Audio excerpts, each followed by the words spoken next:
You're watching MyIPS on MyINDY-TV 23, a free educational service provided by Circle City Broadcasting of Indianapolis. Here's what's coming up this hour.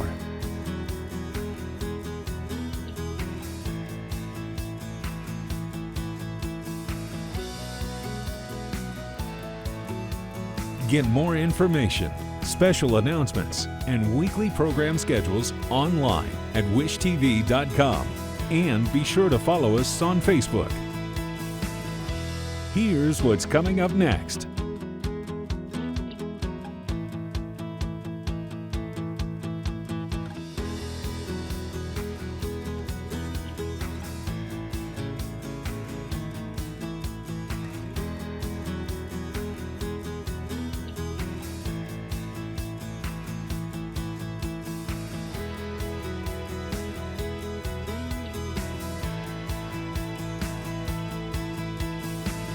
Hello, I'm Mrs. McGinnis. I was a teacher for the Archdiocese of New York for the last 10 years. My favorite thing to teach was math. Now I'm at Great Minds, and while schools are closed, we are doing whatever we can to support building knowledge on the go. I'm looking forward to teaching you some Eureka math lessons. Remember to let your teachers know you are participating in this program so they know that you're learning. Now, on to our lesson. Today we will be doing Grade 8, Module 4, Lesson 2, Linear and Nonlinear Expressions in X. You will need a number of materials to be successful today. The first one is a notebook or loose leaf paper. The second is writing utensils, a pencil, and if you have some, highlighters. If you don't have highlighters, colored pencils, markers, crayons, even a colored pen, it just might be helpful. And then you're also going to need Grade 8, Module 4, Lesson 2 student pages. You could find this one of three ways. One, if you have your student edition home, you can certainly use that. Some of you also have a Learn, Practice, Succeed book. That would be great too. If you don't have either of these, don't worry. Go to our website, download the Eureka Basic files from greatminds.org, and you can find the pages for Grade 8. These are the pages we're going to be working with today. I tell you what, go gather up your materials, pause the video. Once you have them, unpause, come back, and this will enable you to work along with me and get the most out of today's lesson. Great. Now that you have all your materials, let's begin work on today's lesson. We're going to talk about some terminology before we get started. Some of you may already know these words. That's fantastic. Some of you might not, and that's okay too. That's why we're going over them. An equation is a symbolic statement in X with an equal sign. There's a left side and a right side of the equal sign, and each of these contain an expression. We're actually going to be working with expressions today.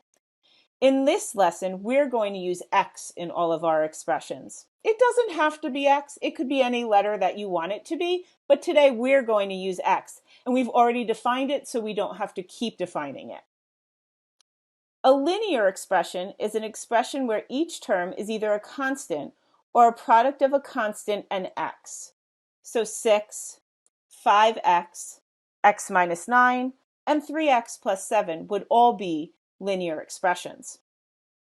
A term is any product of an integer power of x and a constant, or just a constant. If you look at something like 3x plus 7, 3x and 7 are both terms in that expression.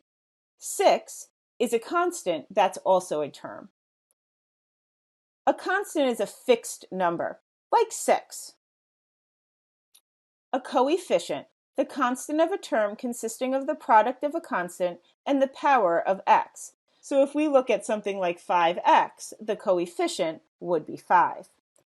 Now that we have our definitions, we're going to move into our lesson. I'm going to switch over to my document camera. I'm just going to slide to our next slide so we can come back to it, and then slide over to my document camera. Thank you so much for being patient with me today. All right, so now we're going to start to look at this problem. You don't have this page, so if that's why I need you to have that loose leaf or that notebook. The following chart contains both linear and nonlinear expressions in X. Sort the expressions into two groups. Think about the reason you placed them into these two groups. I'm going to ask you to please pause this video once I give you instructions and work as long as you need to work, and then come back and we'll talk about it. I would like you to think of if each of these expressions is linear or nonlinear. And you're going to put your answer in each box.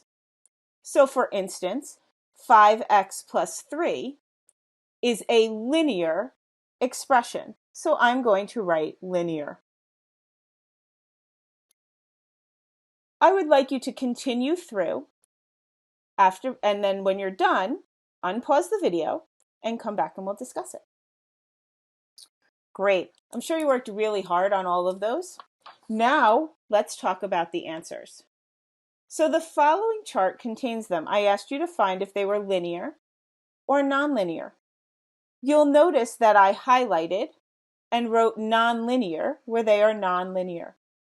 And I just wrote linear in the boxes where the expressions are linear. Let's talk about nonlinear for a minute. When we take a look at nonlinear expressions, we'll notice that there's a trend. This one has an exponent that's not 1. This one also has an exponent that's not 1. So does this one. Oh, and this one's even negative. Not 1, and it has a negative. So a nonlinear expression contains an exponent that is not 1. So linear expressions have to have an exponent of 1. Nonlinear, the minute we see something that's not 1, it's automatically a nonlinear expression. Okay, let's take a look at example 1. Example 1 states, is 2x squared plus 9x plus 5 a linear expression? And why? I want you to think for a moment. Do you have your answer?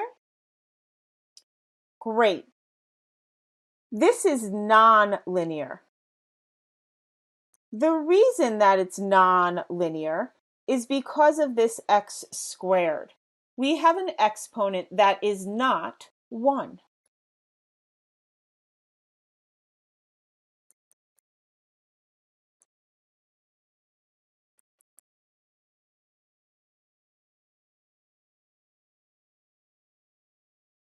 But Mrs. McGinnis, there's a 1 here. You're right, there is a 1 there, but because there's a 2 here and an exponent of 2, it's no longer linear. All right, let's look at example 2.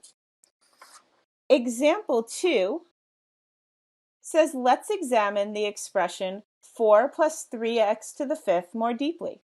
How many terms are there, and what are they? I want you to think for a moment. Remember we said a term was each piece or a product of a constant and a variable, or just a constant.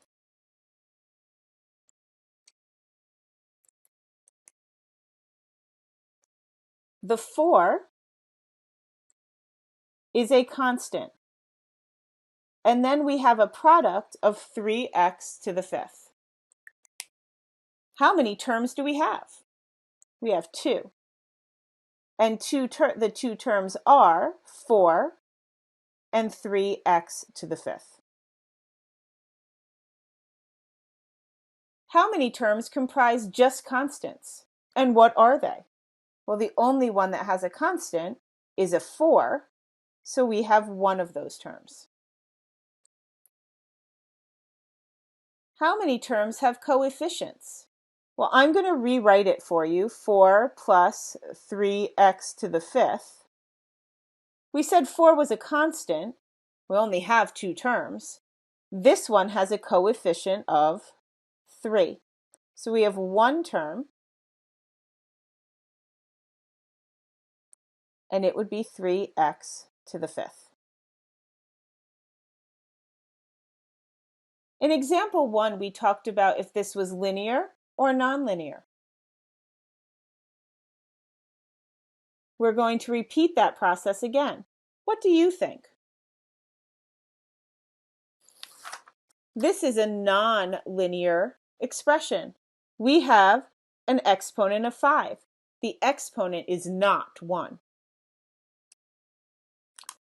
Let's take a look at example 3. How many terms does the expression 7x plus 9 plus 6 plus 3x have? And what are they? Take some think time. If you need to, pause the video.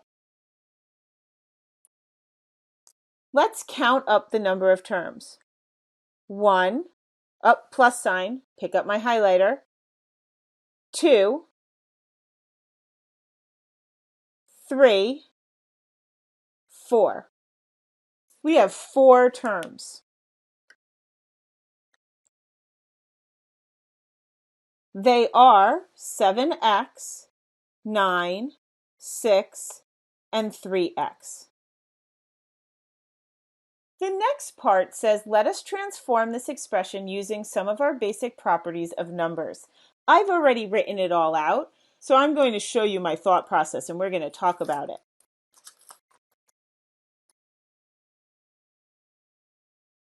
We started with 7x plus 9 plus 6 plus 3x. We can use the commutative property of addition to move the letters and numbers around. 7x, or the terms around. 7x plus 3x plus 9 plus 6.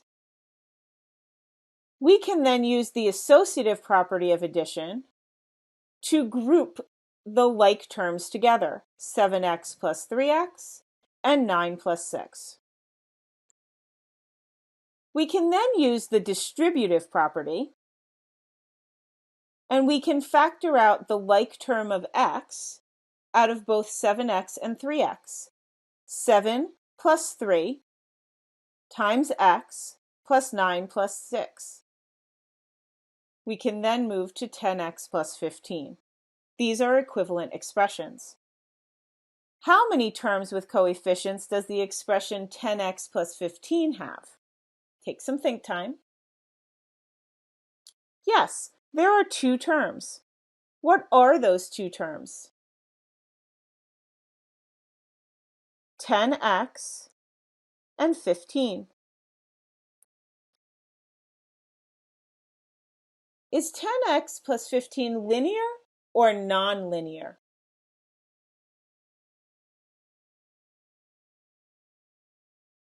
It's linear. We know that because it has an exponent of 1. Remember that if you don't see the exponent, it is automatically 1. Let's take a look at example 4. How many terms does the expression 5 plus 9x times 7 plus 2x to the 9th have? What are they? Take some think time, pause the video, and then come back and we'll discuss it. Remember that we said that terms are the multiplication of a constant and a variable. Or just a constant. So let's take a look. This is one term. It's a constant of 5. We have a plus sign. That's not part of it. Then we have 9x. Oh, but then it says times 7. That still is one term because it's dealing with multiplication of constants and variable. And this is 2x to the 9th, which is also a term. Therefore, we have 3 terms. Our 3 terms are 5, 9x times 7, and 2x to the 9th.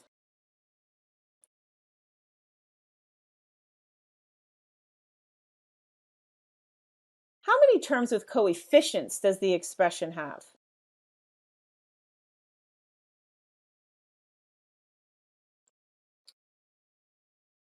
Well, this would have a coefficient, and this would have a coefficient. It would seem that there would be 2 of them. 9x times 7 and 2x to the 9th.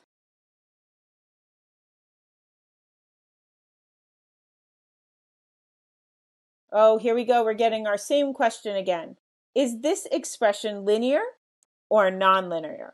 I bet you're getting really good at answering these questions. Did you think nonlinear? I bet some of you did. I bet some of you noticed that you have an exponent of 9. That's certainly not a 1. So it is nonlinear. And we have an exponent that is not 1.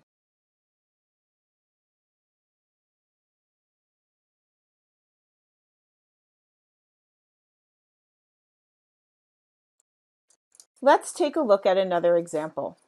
Notice that we're building each time as we go.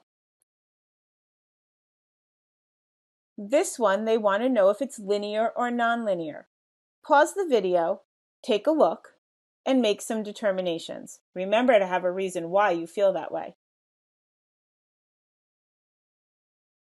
Did you think that this was nonlinear? I thought it was nonlinear because of the -6. Is that a -1? Is that a 1?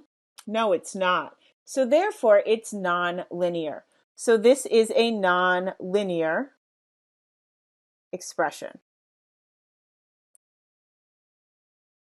The exponent is not 1.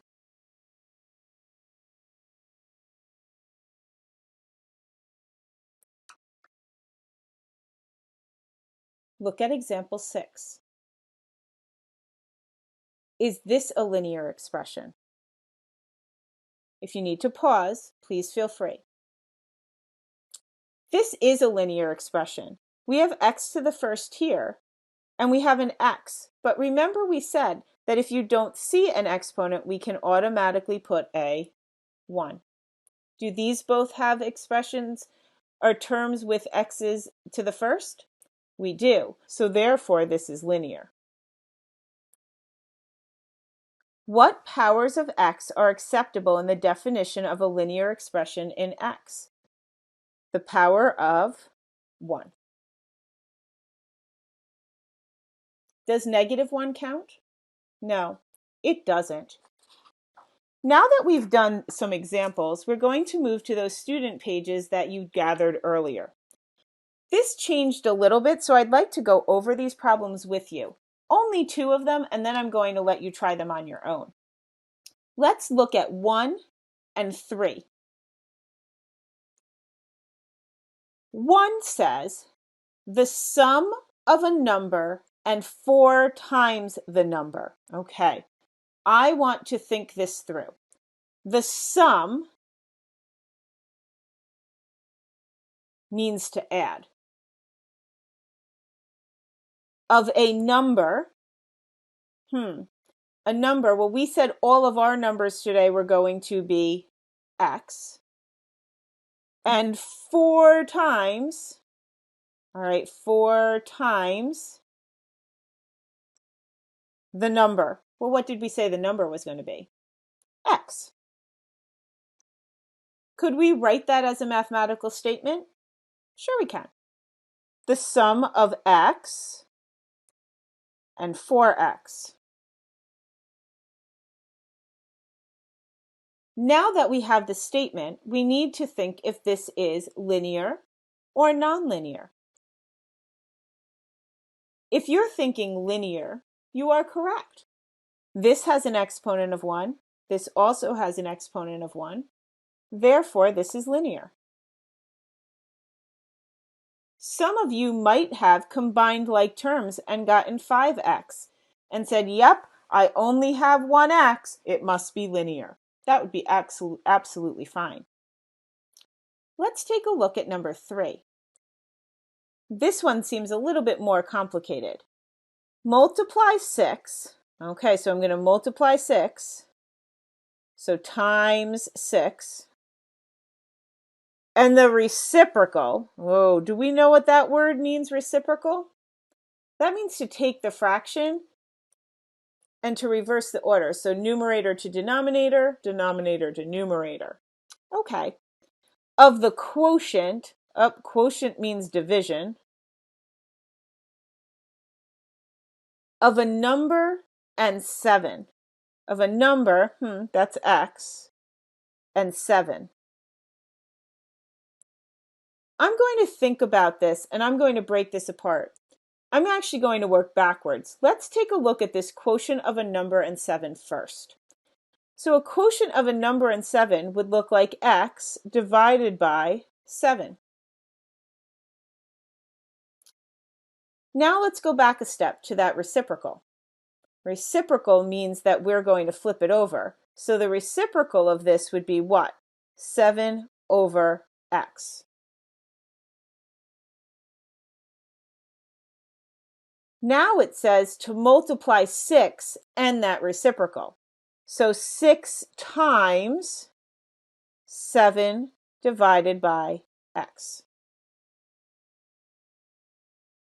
Now that we have our statement, we need to be able to think about if this is linear or nonlinear. This does have an exponent of 1, but it's in the denominator. And we know from Module 1 and our laws of exponents that if it's in the denominator, that means it actually is a negative exponent. So let's rewrite it. 6 times 7x to the negative 1. Now, is that linear? No, it's not. It's a nonlinear function, or a nonlinear expression, excuse me.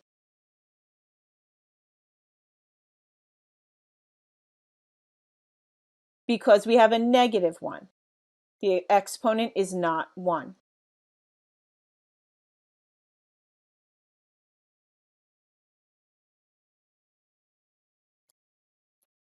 I am going to ask you to now pause your video. I want you to work through the rest of the problems on this page alone. When you're done with this page, unpause, and we'll go over the problems together.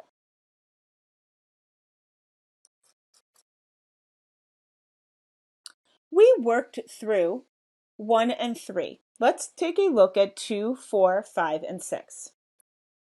The product of 5 and a number would be 5x. This is linear.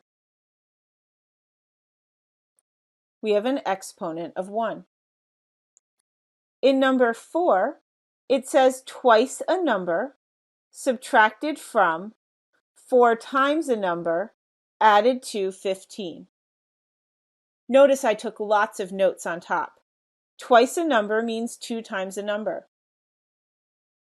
Subtracted from, I always forget to switch the order, so I'm going to draw an arrow saying I have to go backwards.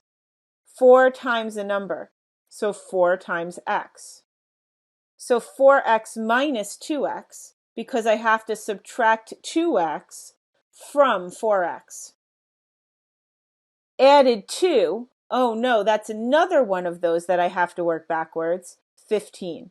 So that means that we're starting with 15 and we're adding the difference of 4x minus 2x. Well, if this has an exponent of 1 and this has an exponent of 1, even if I combined like terms, I would still find that this is linear. In 5, we see the square of the sum of 6 and a number. So the sum meant to add 6 and a number x. But then we are told to square that sum.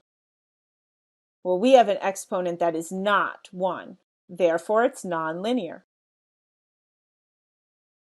Number 6 was a little bit tricky. I bet some of you didn't get tricked though. It says the cube of a positive number.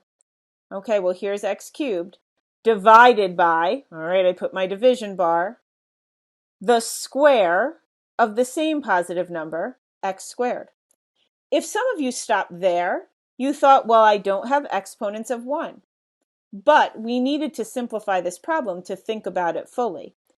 X to the 3 minus 2. Why am I subtracting exponents? Because our law of exponents states that if we have the same base and we're dividing, we can subtract exponents. And guess what? We get x to the first power. X to the 1, or just x. That makes it linear. Now I'm going to encourage you to do 7 through 12. Pause the video, work them through. However long it takes, everybody works at their own pace. Once you're done, unpause the video and come back and we'll discuss them. All right, so we're on number 7, the sum of 4 consecutive numbers. Consecutive means that they go in order, like 1, 2, 3, 4, and each time we're adding one more to the previous one. So x plus 1, x plus 2, and x plus 3. They all have powers of 1, so therefore they're linear. Some of you might have combined like terms and gotten 4x plus 6. That would be absolutely fine. Some of you might even have put in an exponent of 1 to think about it. Absolutely fine as well. Number 8, 4 subtracted from the reciprocal of a number. 4 subtracted from. Oh, there's that subtracted from again. So that means I'm going to have to reverse orders, and this is a 4. The reciprocal of a number. So here's my number x. Remember we said the reciprocal is going to switch its position in the fraction. So now it's no longer in the numerator, it's now in the denominator. 1 over x minus 4. This is nonlinear. Again, even though it has an exponent of 1, it's in the denominator, so it really doesn't have an exponent of 1. It has an exponent of negative 1, minus 4. So therefore, the exponent is not 1. In number 9, it says half of the product. Okay, so half of the product, that means multiplication, right? Of a number multiplied by itself 3 times. X times X times X. That's what I wrote here. Some of you thought, I don't need to write that all out. I know that 1/2 of x cubed. Or some of you might have said x cubed divided by 2. All acceptable answers. This is nonlinear. The reason that it's nonlinear is that the exponent is not 1.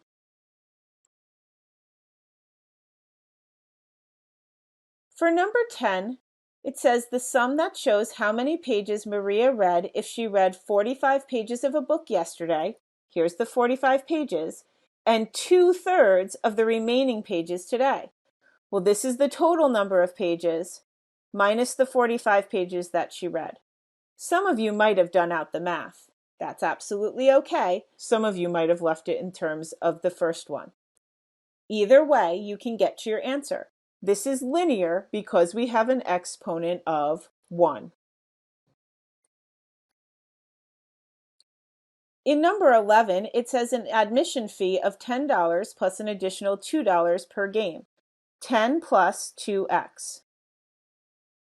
This is linear because our exponent is 1.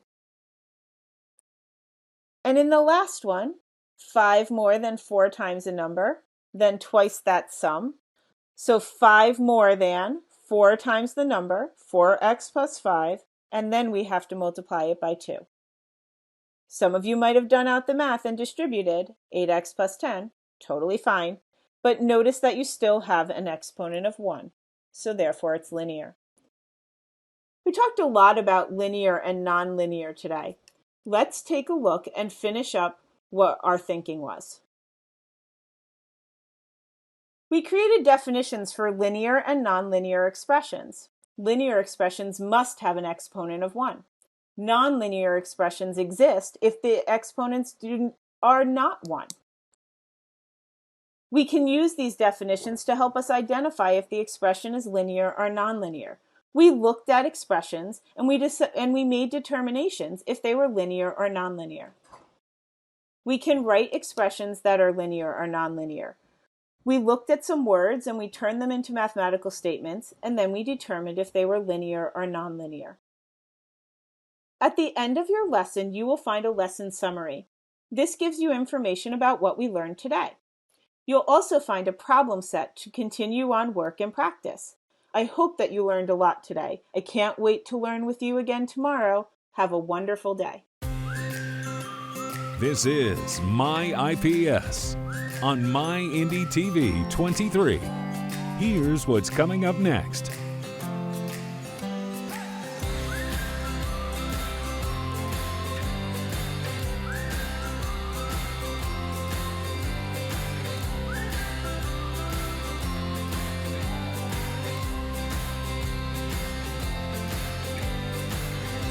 Hi team, I'm Mr. Chambers. I'm a teacher at Edison School of the Arts downtown, Indy, and we miss you all. Thank you for tuning in. I'm excited today to talk about verb mood, which is lesson 1 in your ELA packet. This is your second ELA packet, page 11 and 12. So let's begin with the introduction. So you'll see at the top of your packet that really the verb mood is the writer's view. So the writer is talking about 5 types of statements. So the first type of statement it could be is a fact or opinion.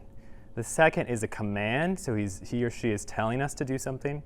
The third is a question. The fourth is a possibility, so something may or may not happen. And the fifth is something that's contrary to fact. So we'll talk a lot about that one too. All right, so now it's getting really interesting. You'll see in this packet on page 11 that you have some examples of those 5 types that I mentioned. And these are all verb moods. So these are their names, indicative. So this is something that expresses a fact or opinion, as I mentioned, and here is an example. The election will be on Tuesday. So really, matter of fact, it's going to happen on Tuesday. Imperative, it gives a command omitting the subject. So this is something where if you're like a ruler of a nation or a dictator, you might talk like this. Remember to vote. So that is just something that's a clear command. Interrogative, asks a question. So this is clear to pick out because you always see the question mark. Have you met all the candidates? Those are interrogative. Conditional expresses a possibility of uncertainty. So you'll see words like could, would, might. So here's an example on the right. Kim would make the best president. She definitely would. And then the last one is subjunctive. So this expresses something contrary to fact, which is an example like, I wish Tyler were a candidate, or it can make a suggestion using that in the clause. So I recommend that you vote for Kim. So those are the 5 types, and there are a few notes on this page that I really just wanted to point out. So the first, with the subjunctive mood, that last one we were talking about, if you have the singular subject, use the plural verb. And so it will kind of seem natural when you're writing it, but here's an example. I suggest that he join the campaign. So instead of joins, we're going to say join, that he join, just singular. Again, with the subjunctive mood, the singular subject, when you're using the past plural, if you have the verb be and it's expressing something contrary, use the past plural were. So this is a great example just to put that in context. Jenna acts as if she were already president. So we wouldn't say something like Jenna acts as if she is president or is already president. We would say if she were already president. All right, so main clause, one last notes page. The main clause, as you probably already know, is a sentence that stands on its own, where subordinate clause adds details, but it can't be its own sentence, so it has to tag along with the main clause. So avoid conditional words such as would or might in a subordinate clause that may be unnecessary. So here's an example for this. And this is the last example before we really jump in.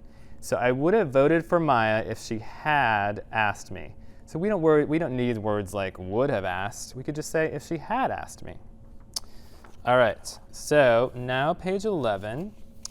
And this is going to be the guided practice at the top of the page. So we'll jump into that. And I'm actually going to use this whiteboard on the back.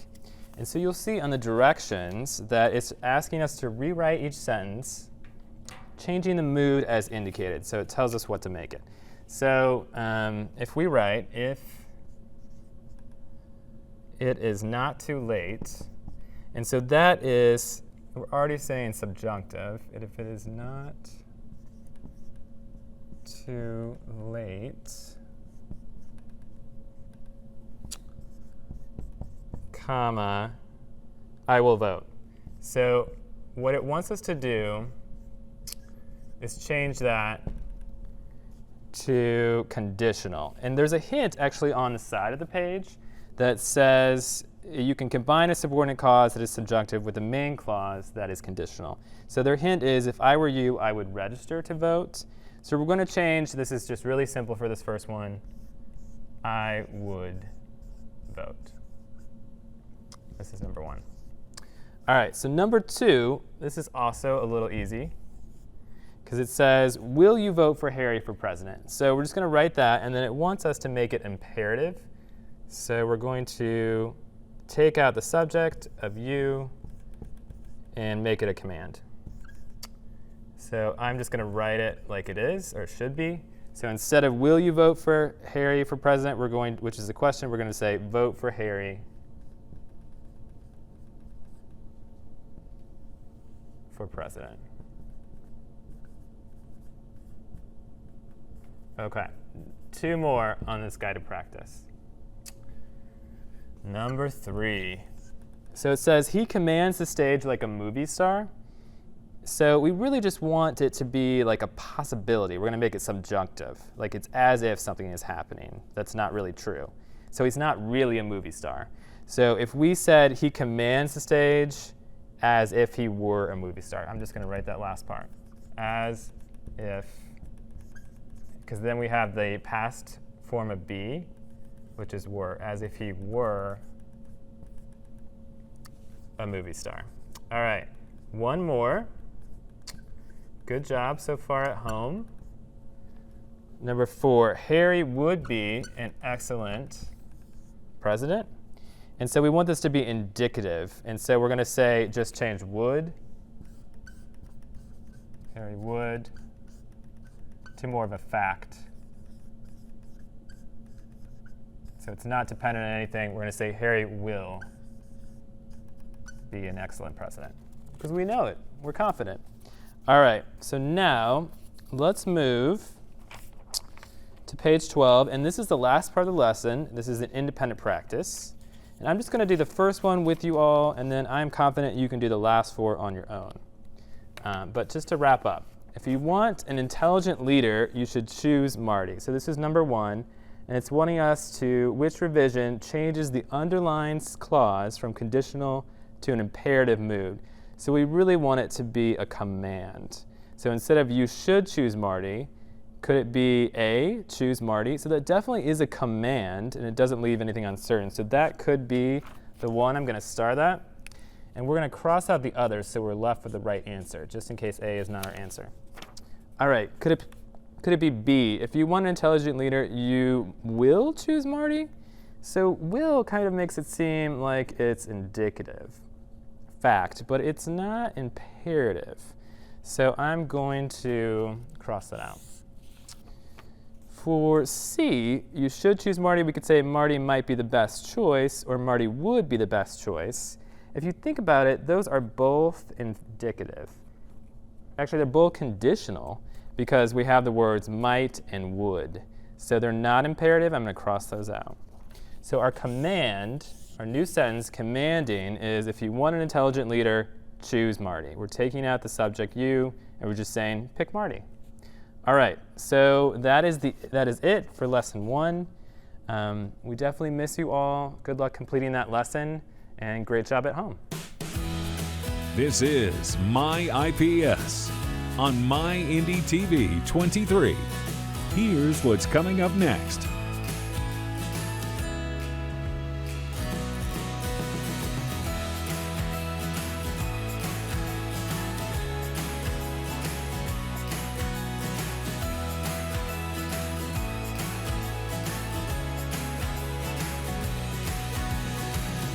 Hi team, I'm Mr. Chambers. I'm a teacher at Edison School of the Arts in downtown Indy, and thank you for tuning in.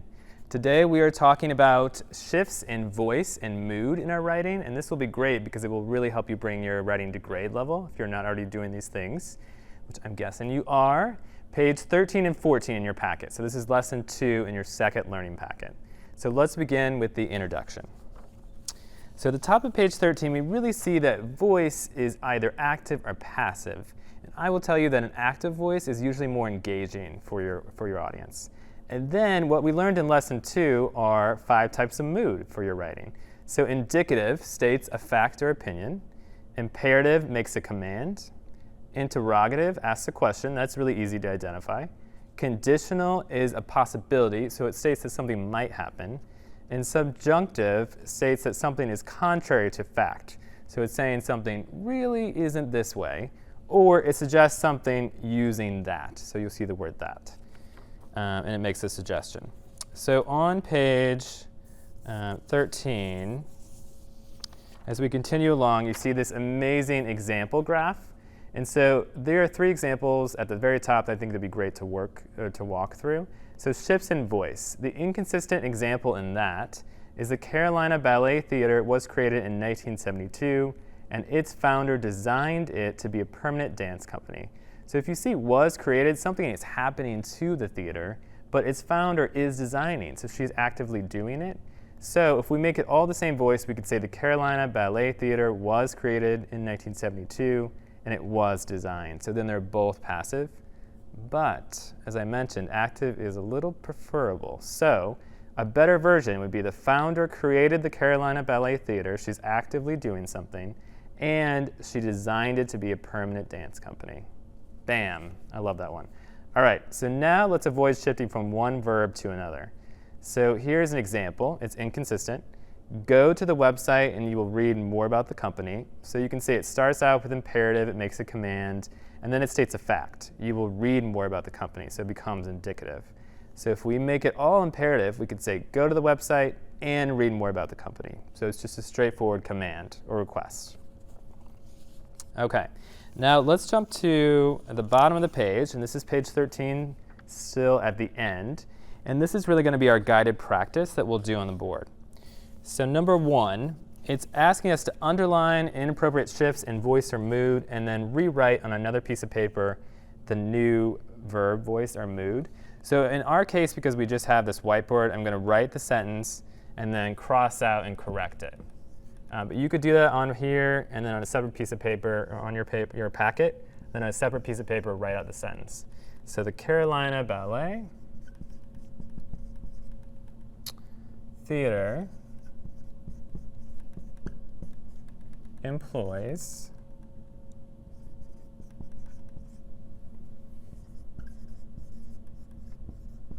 10 dancers and each dancer, I see the problem right away, and each dancer would be, I'm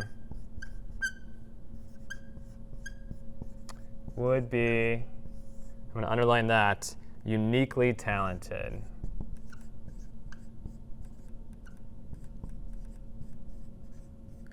So we have this fact, the Carolina Ballet Theater, and you don't have to underline this at home, but just to draw your attention to it. The Carolina Ballet Theater employs 10 dancers. And then we say something that's a possibility. They would be uniquely talented. So we have to change this to all indicative and just say, and each dancer is uniquely talented. All right, so that's number 1. Number 2, watch them perform and you will learn more about the ballet. And so this, we really want to be all imperative. And so I'm going to say, we just want it to be all command. So I'm going to write this part that we are going to change, you will. And then I'm going to cross it out, or you can underline it at home. And then it becomes and learn. So you would just have and. We're taking out the subject, you, and just leaving and learn. All right. Number 3, students in the community are, this is kind of a tricky one, but I think a great example, are reached out to by the dance company, so ballet influences their lives in a positive way. So I'm really more focused on the voice here to make sure it's a consistent voice. It's going to be all indicative, but we want it to be a consistent voice. So this is maybe a personal preference, but where it says are reached out to, I'm just going to say are contacted. So I'm going to say are reached out to, and then you can underline this at home. And we're just going to say are contacted. Because I think whenever you can have fewer words in your writing and an active voice in present tense, it's going to be the most engaging. And then the last part, so ballet influences. So we need to have something done to the ballet instead of it actively influencing to keep it the same voice. So we could say, so their lives are influenced in a positive way by ballet. So I'm going to write that up here so you can see it.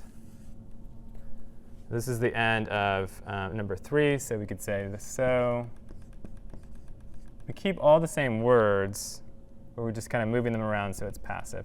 So their lives are influenced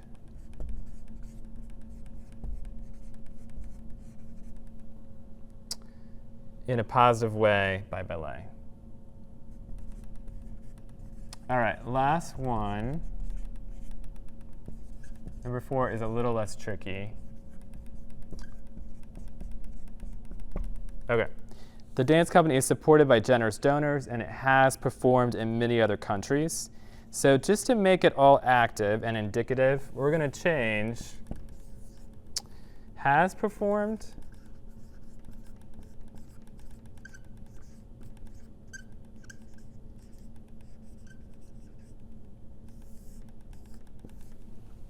to performs.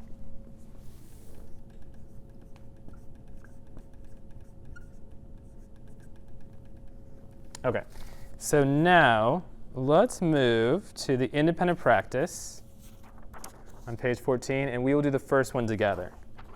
Just because I know that you've got it, but we'll walk through it, and the next 3 will be really easy. So it says, for numbers 1 and 2, read the sentences, and then which revision best corrects the shift in verb mood. So we're going to find out, this is number 1, find out how to get tickets, and it is a good idea to buy them right away. So I see first off that the sentence begins with imperative, so let's keep it that way. So we'll also cross out things as we move through this. So find out how to get tickets and buy them right away. So that does say that it's just a direct command, and that could be our answer. It's all imperative. So I'm going to star that. All right, option B says you will need to find out how to get tickets and make sure to buy them right away. So some extra words, and this is definitely, it becomes more indicative instead of imperative. So I'm going to cross that out. It's just more telling us a fact instead of giving us a command. And C and D, we can tell right away these are questions. So did you find out how to get tickets, and is it a good idea to buy them right away? And then find out how to get tickets, and is it a good idea? So these are not going to fit imperative. They're all interrogative, which leaves A as our straightforward command or imperative mood. Find out how to get tickets and buy them right away. All right, that is lesson 2. And thank you for finishing the next 3 on your own. We definitely miss you at school, and stay safe, and thank you for watching. This is MyIPS on MyINDY-TV 23. Here's what's coming up next.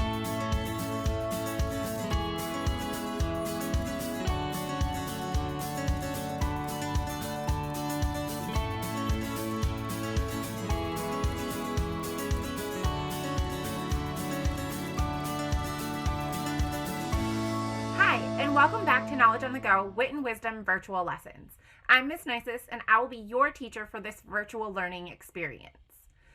We are going to dive into Lesson 2. Lesson 2 will have 2 parts. The first part, we're going to dive into our core text. We're going to dig a little bit deeper into what motivated Claudette Colvin to create change. We're going to look into some social and political contexts that exist in Montgomery, Alabama during this time. And we're going to look a little bit further into what made the buses such a contentious point in Montgomery, Alabama. What are some social norms from Claudette Colvin, Twice Toward Justice, you can remember? I'm going to give you a little bit more information about social norms to help you along. Social norms are the unwritten rules of behavior that are considered acceptable in a group or society. Norms function to provide order and predictability in society. Think about it in a way that it is a representation of individuals' knowledge of what others do or think that they should do. So if you can remember some social norms from our first reading of Chapter 1 in Claudette Colvin, Twice Toward Justice, go ahead and create a list. So here are some of my social norms that I can recall. Claudette Colvin says that Black people were not allowed to touch white people. Additionally, Black and white people could not eat or play together. They could not attend the same churches and couldn't even play in the same park. Additionally, bus drivers could make black passengers give up their seats if a white passenger needed one. Why might it be important to understand Jim Crow in our study of Claudette? Think about this. The cruelty and unfairness of Jim Crow could provide an important motivator for Claudette Colvin. We also have to fully understand that the problems that the people were facing before we can understand the way that people tried to solve them. We need to know the social norms and laws of the time to understand people's, especially Claudette Colvin's, desire to change them. How do you think gaining a deeper understanding of where this term came from will help develop your understanding of what the system of Jim Crow was like? I think about it this way. At first, I thought that these laws were used to divide the races, but now I'm starting to see that they were also meant to mock and ridicule Black Americans during this time. Jim Crow wasn't just about keeping people separate, it was about laughing at Black Americans' suffering. Jim Crow was even worse than I thought. I'm surprised that the term Jim Crow came from a form of entertainment. That seems to imply that white Americans thought very little of Black Americans as human beings during this time. Additionally, the fact that the song was stolen from a Black artist by a white one captures the essence of the laws and customs. Black Americans were repeatedly exploited by white Americans during this time. Let's dive into our essential question. How do people affect social change? We're going to dig a little bit deeper into this today. Grounding ourselves in our focusing question, what motivated Claudette Colvin? Today's organize. What is happening in Chapter 1? This text box is on page 4. We looked at this in Lesson 1. We're going to redraw our attention to this text box. Think about the fact that the text box references and reinforces understanding of what the minstrel shows were.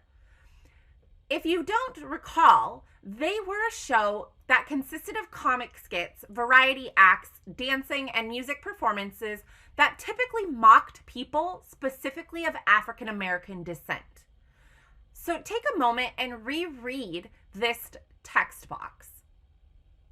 How does a character from a minstrel show represent the whole system of laws and rules that governed life during segregation?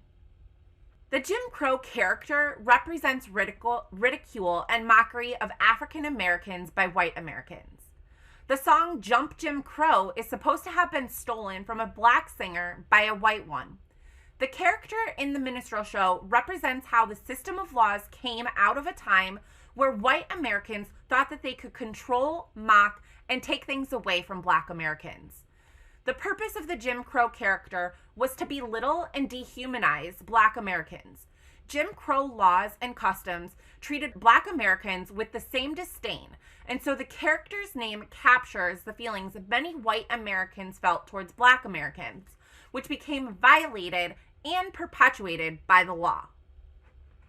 What is your understanding of Jim Crow? Take a moment and write a statement in your own words. We are going to explore the system of Jim Crow more in depth, examining all the different ways that Jim Crow affected life in Montgomery, Alabama. Think about rereading Chapter 1 yesterday and some of those annotations you may have identified. Philip Hose writes, Jim Crow's job was not only to separate the races, but to keep Blacks poor. He goes on to say that Jim Crow controlled Black people's lives from womb to tomb. Additionally, in the Jim Crow South, there were laws, signs, partitions, arrows, ordinances, unequal opportunities, rules, insults, threats, and customs, often backed up by violence. I also made note that Jim Crow prevented Blacks and whites from learning together, playing or eating together, working or riding buses together, and even throwing a ball back and forth in the same park. Additionally, I noted that Blacks and whites were forbidden to play sports on the same team, marry one another, or swim together in the same pool.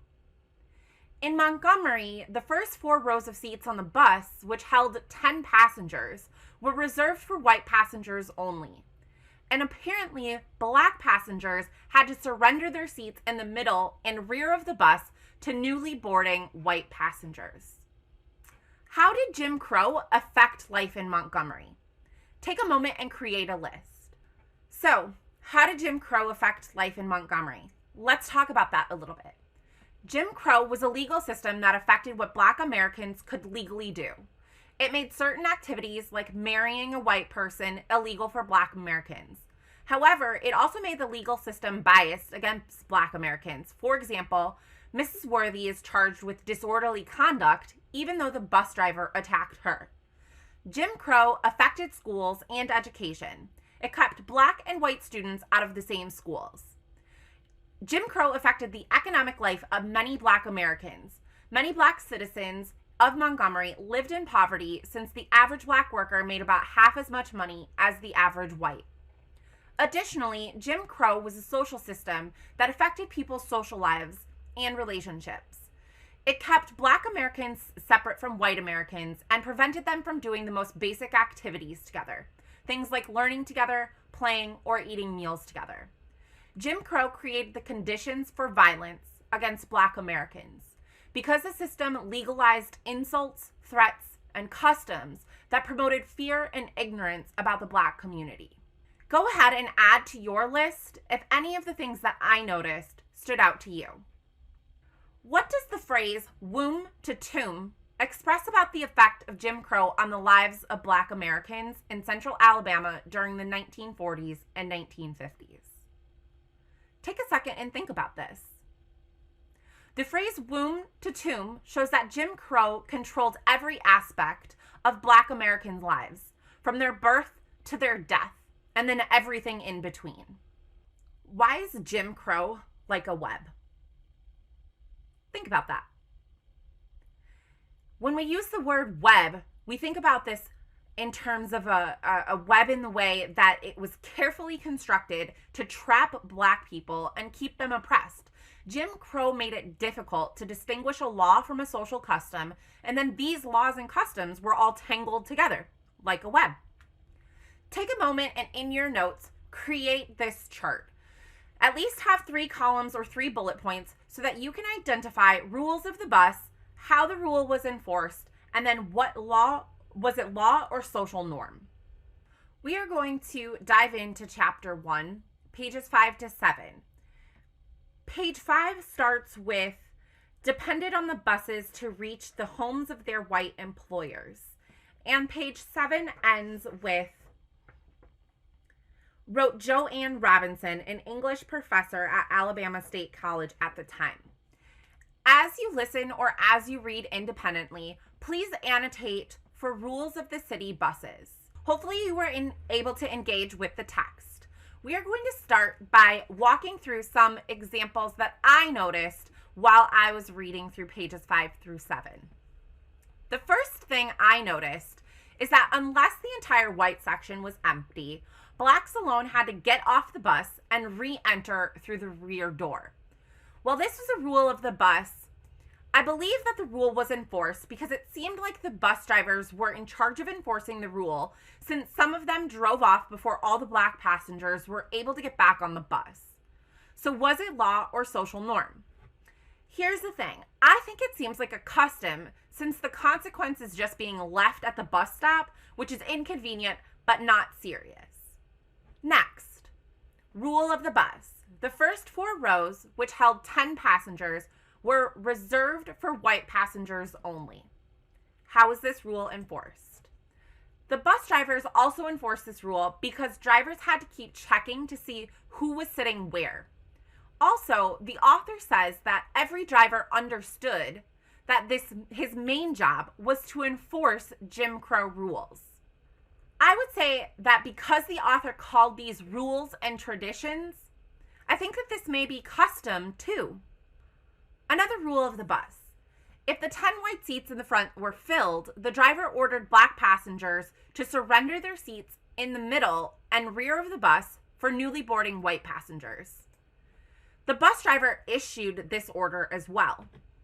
Here's the thing, it can't be a law because there's a law saying that no one had to give up their seat unless another was available. However, Hose writes that Montgomery City ordinances gave the bus driver police power to enforce Jim Crow rules.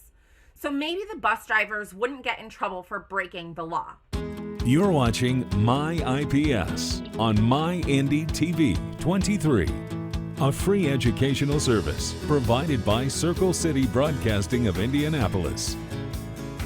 Here's what's coming up this hour.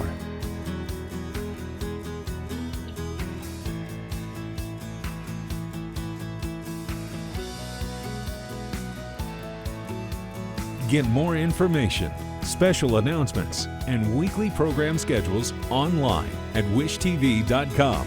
And be sure to follow us on Facebook. Here's what's coming up next.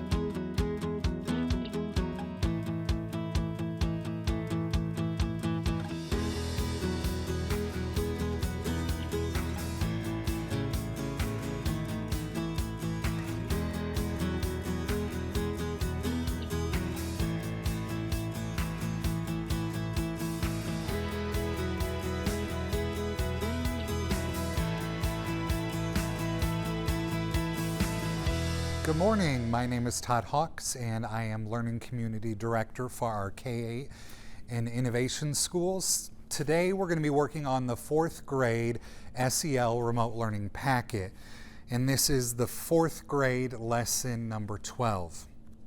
This morning we'll work on describing what triggers strong emotions and how our bodies react when we experience those strong emotions. This can help us to manage our brain and our body reactions to stress and conflict. During time away from school, you may be feeling all kinds of emotions. You may be really happy and excited to be at home and not be at school. You could feel anxious about recent events that have been going on. Maybe you're worried about yourself, or you're worried about loved ones, friends, and people in your family. You could also be frustrated that you're stuck at home and you're missing your friends and maybe missing school. Learning physical cues can help you manage these strong emotions. Now I'm going to show you a picture of Maya. Maya is really upset because James stole her answer, and so James answered the question right and Maya didn't get the prize that she should have won, but James got it instead. Now, what do you think is happening in Maya's body right now? What are the things that she's feeling? What about what's going on in her brain? Right now, Maya is engaging in a lot of negative self-talk. She's saying some things to herself like, he always does this, or he thinks he's so smart, or he's such a cheater, or I hate him. What do you think is going to happen if Maya doesn't do something to get herself under control? Now, think about a time that you felt a really strong emotion, maybe something like anger or frustration or anxiety. What automatic response happened in your body and your brain when you felt that? What did it feel like? When we feel strong emotions, it's helpful to think about a couple of different things. We may not know what we're feeling, so it may be helpful to associate different physical signs with those feelings. So today, we're talking about Maya being angry. So if Maya is angry, what are some things maybe that are going on with her body? She may feel like she has a red face. Maybe her heart is racing because she's angry. Maybe she's not thinking straight and may not make the right choices. Her muscles may be tightening up because she is so frustrated. It's helpful for me to know when certain things are happening in my body that I'm associating those with a certain emotion, and then that helps me know what to do to get calmed down. In the next couple of lessons, you're going to learn more about some things you can do to get your brain back in control and calm down. But today I want to talk to you about a few. The first one is you need to use a stop signal. You need to be able to say something to yourself to say, stop, get it together, hold on a minute, because you know you're feeling a strong emotion. Then you have to name your emotion, because when we name it, we can begin to regulate it. So I say, stop, wait for a minute. I'm feeling angry right now. And then you can use a calming strategy because your brain is beginning to get in control of the situation. Today I want to talk about focused breathing, and focused breathing is where you breathe into the part of your body where you're feeling one of these reactions, and when you breathe out, you let it go. So for instance, let's say right now that Maya feels like her hands are really tight because she's frustrated. So what I would ask Maya to do is to breathe in slowly and breathe that breath into her tight hands. She's going to stand really comfortably. Breathe in. And then she's going to breathe that feeling in her hands out. She's going to breathe in again to those hands. And then let that feeling out. Maybe Maya also feels like she's hot in her face and it's turning red. She would then breathe into that area in her face and then breathe out. Maya can continue to do this, and you can when you feel a strong emotion, until you feel some of these physical signs go away. For more resources on social and emotional learning and strategies to use at home, some resources to help create a schedule for students, please visit the IPS website and click on the Family section in Social and Emotional Learning. This is MyIPS on MyINDY-TV 23. Here's what's coming up next.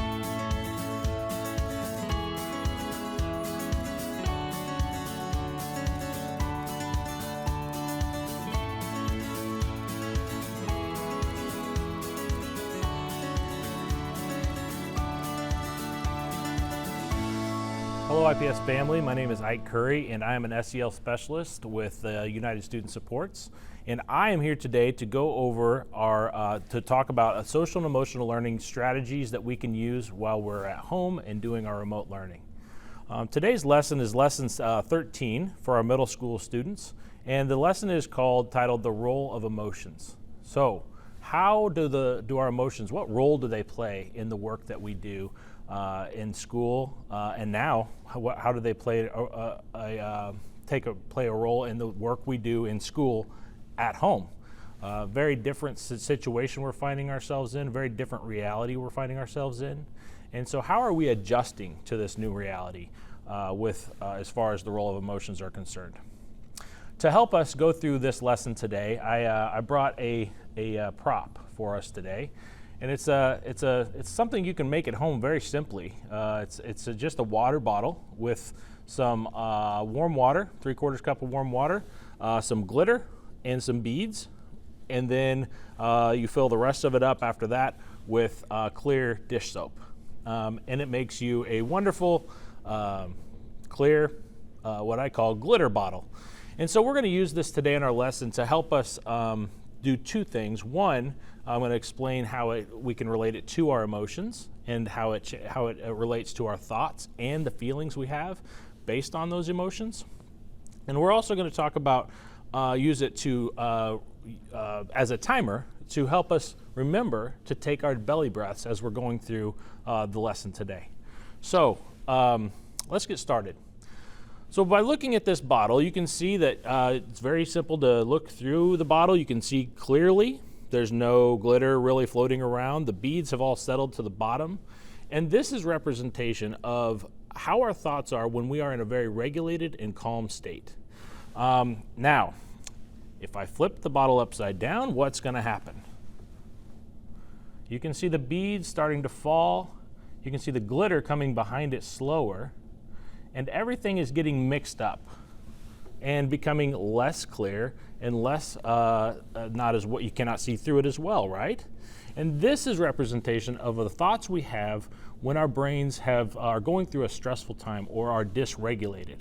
So, what I would like to do and propose that we do as these thoughts, these stressful thoughts, and this glitter gets mixed up, is to set it down and let it start to calm itself. And as it calms itself, let's also calm our bodies with some deep belly breathing. What we're actually, the exact type of breathing we're going to talk about is soft belly breathing.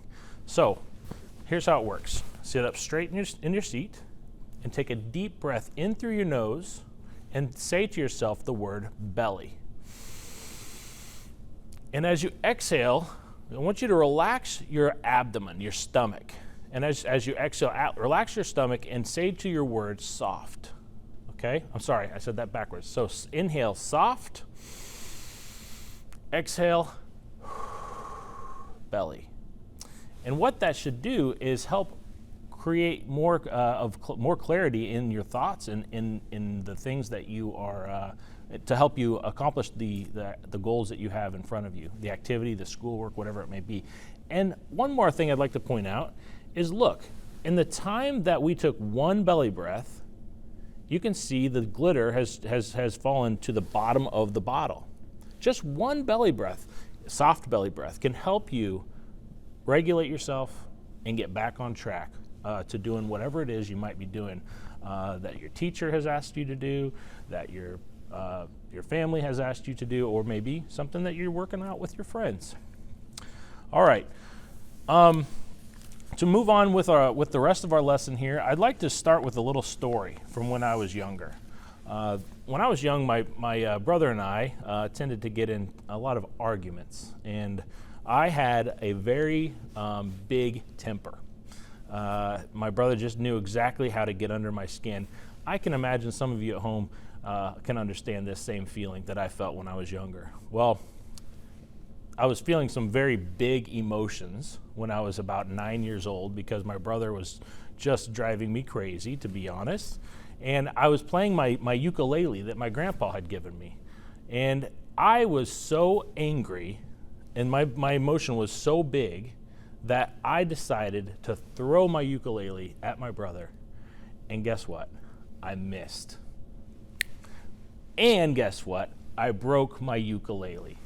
So, how can our emotions affect our thoughts? That's the idea behind today. What's the role of emotions that we're going to let our emotions do? What are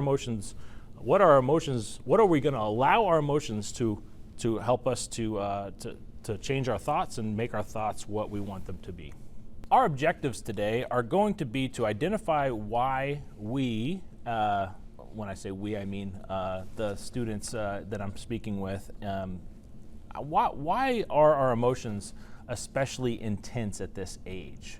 What's happening in our brain that's causing a lot of our emotions to kind of go haywire, like the idea behind my story with my brother and the ukulele.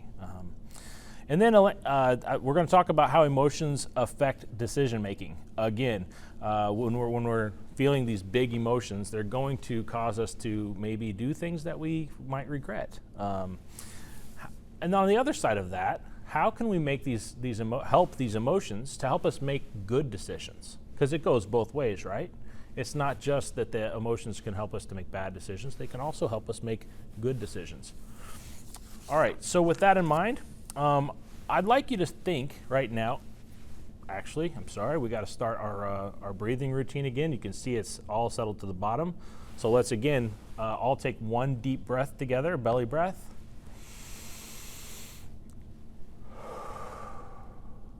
One breath and it gets you right back on track. Isn't that awesome? So with that in mind, what emotions have you felt in the last 2 days? Think about some emotions you felt, maybe with a family member, maybe with a friend, maybe because of something you saw on TV or social media. And keep in mind, I'm not asking you to think of emotions over the last 2 or 3 weeks.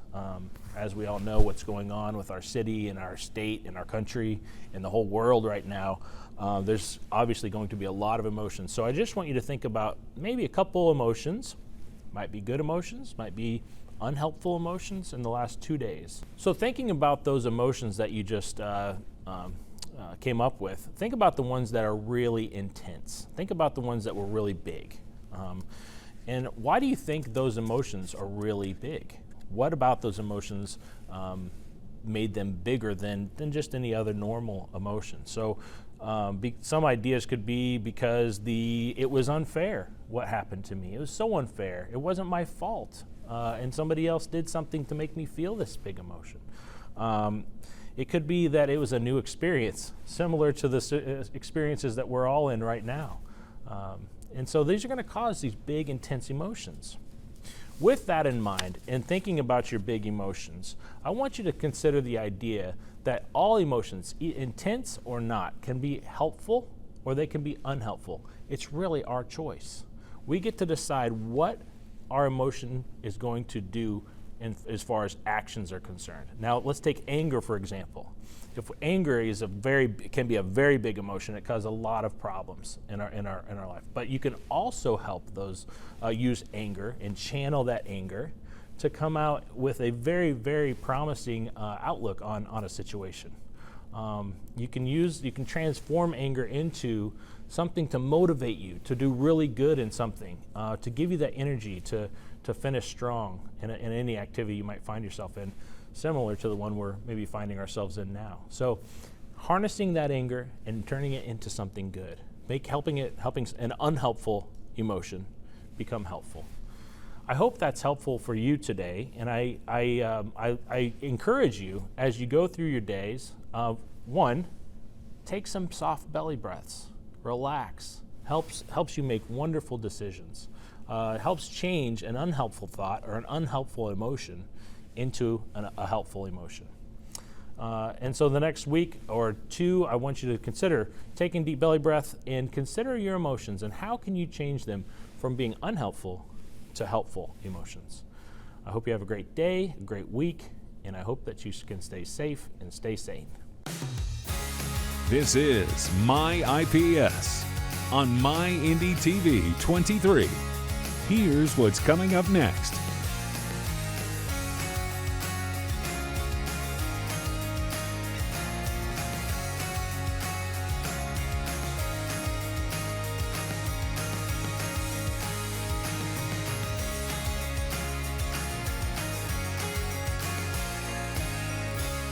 Hello again, my name is Ike Curry and I am an SEL specialist with the United Student Supports team, and I'm here today to continue our conversation about emotions.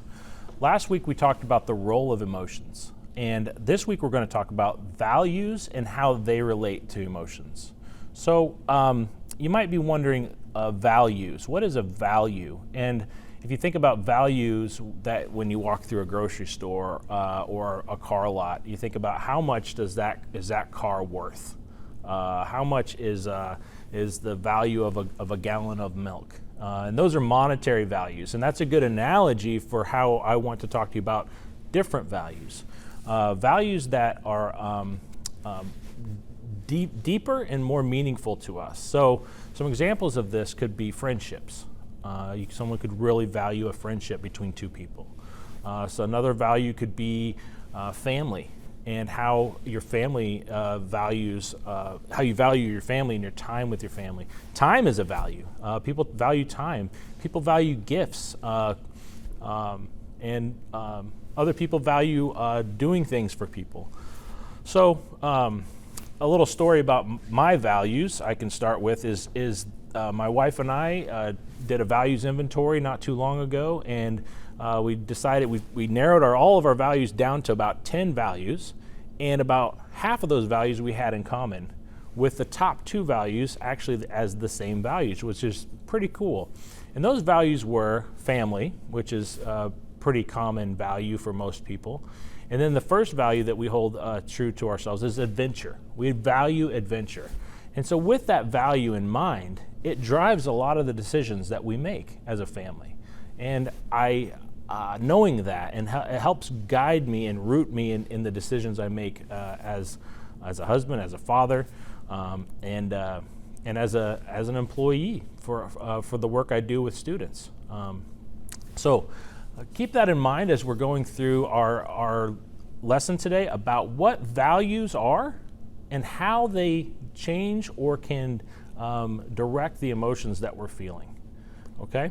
To get us started off, I wanted to do a quick activity called 3 Good Things. And this is an activity that you can do at home with your family, or you can do it with your friends. A lot of people like to do this activity around the dinner table. And what you do is to think about a time when you felt really disappointed, or think about a time that you were really not seeing much hope, or not having much hope, or not seeing much, having much interest in the situation, and think about what could have changed that situation to help you make it through that situation a little easier. And I would imagine what you're thinking is good thoughts, things that make you feel happy. Okay, and so that's what this activity is about. It's called 3 Good Things, and it's called that because when you're feeling discouraged or feeling disappointed or a little depressed, especially in the situations we're finding ourselves in right now, I want to encourage you to talk with everyone else about the thing that is getting you down, and then encourage everyone to think about 3 good things that you have in your life to help change that perspective from something that is difficult to something that is really important to you, like your values.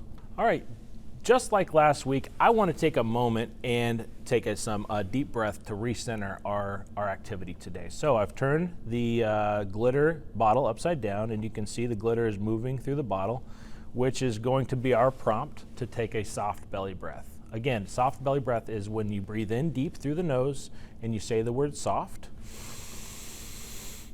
And as you exhale, you say the word belly and you relax your belly. A little more information on this is that what happens in your belly is there's this nerve called the vagus nerve. And the vagus nerve is connected to all your organs all the way up to your brain. And it relaxes those brains when you take these soft belly breaths, when you relax your belly. And it's like a ripple effect that has a whole chain reaction on the rest of your body. So if anybody ever says to you, hey, take a deep breath, that's exactly what's happening inside your body. So you can envision that next time. It's not just something to say. It actually has scientific reasons behind it. Let me ask you this. Has anybody ever asked you, how are you today? And what was your response? Good? Bad? All right. I want to challenge those responses today. I want you to think about the word good for a second. How are you? And you say good. Is good a feeling? I know this is a little, getting a little nitpicky here. However, it goes along with our lesson today. The same thing with the word bad. I'm feeling bad today. Can we think of different words to interchange with good and bad, to really get down to the root of what it is that we're feeling? And one way to do this is to focus our emotions back on our values. Knowing our values is key to knowing how to respond to certain situations. On the other hand, if we don't know our values very well, we don't know what's core and most important to us, which is what a value is, when something comes up that's tempting or something that's going to take us down a path we don't want to go down, it's going to be difficult to resist that. However, if we have these core values inside of us and we know that we value family and we get tempted to go somewhere we shouldn't be going, we can think about our value of family, and it's going to bring us back to center and help us make a good decision. Okay? So, it can also, for those of you that remember the lesson last week, it can also help you make decisions that are going to take you into a good direction. So a helpful decision versus an unhelpful decision. So that's why we have to focus on our values and not be taken any direction that our emotions can take us. All right, before we move on, I've noticed that our glitter and our beads have settled to the bottom of our bottle, so it's time to take another belly breath. So here we go. Everybody take a deep breath in with me and say the word soft. And as you exhale, say the word belly and relax your belly. There we go, ready to get back to it. So why is it hard to make a good decision when you're really upset? And think about something that you've done in the past, like my ukulele story, that was not a great idea. Think about something that caused you to make a decision. Think about a decision you made that was not the best decision. And think about what emotion might have lent to you making that bad decision. I'm sure you can think of a couple ideas, and usually it's easier to think of difficult situations we've been in sometimes than it is to think of all the great situations we found ourselves in. So what I'd like to do is kind of change that course a little bit so we're focusing more on the positive and less on the negative. Do you always have to do what your emotions tell you to do? That's another question I have for you. Do you think your emotions manage your decisions, or do your decisions manage your emotions? I would like to challenge you to say that your emotions are not in charge of you. In fact, your emotions aren't even, they don't have they are not who you are, right? Now feelings, the feeling of deep feelings of love and gratitude for others and things like that, that makes up our personality and who we are. However, these fleeting emotions of anger and annoyance and jealousy, or these other feelings that are smaller, they're kind of like a bird flying over our head. If we don't take care of it, if we don't get rid of these little emotions or let them fly on by, they could end up making a nest and really messing things up. So these small emotions, we need to learn how to manage them by just letting them go. And how we do that is we focus on our values, okay? What I want to encourage you to do this week is to think of your values, a value that you hold strong. It might be family, it might be friends, it might be adventure, it might be academics, it might be schoolwork, it might be getting through this situation we find ourselves in smarter and better by the end of this school year than when we started this situation. Whatever it might be, think about your value, and then I want you to write an if-then plan. An if-then plan of, if I get into this situation, if my brother annoys me, then I'll focus on my value of fill in the blank, family, adventure, whatever it is, and I won't throw the ukulele at my brother. Okay, that's just one example that I've given you. I hope that you can use a couple examples like this week, and don't forget as you go through it, it's okay. Stop, take a belly breath, think of a good decision, and then move forward. Have a great rest of your week, and I hope that you're staying safe and staying sane. Look around. Listen. We're moving to a new beat. A colorful symphony, each note made more beautiful by the next. We are driven by talent in the classroom, in each school, that recognizes the potential in every student and knows the opportunity to achieve is not an option, it's expected. We are not alone. We stand among giants, eager to help, eager to give back and build bonds to last generations. We are part of a city fueled by grit, strength, and determination. Racing toward a future full of potential, where hard work really does pay off. When one succeeds, we all succeed. We're innovative, we're industrious, we're imaginative. We are your Indianapolis Public Schools, and we're stronger together. I think I need to call in sick. Why? What's wrong? My throat is sore, dizzy, runny nose. It sounds like nasopharyngitis.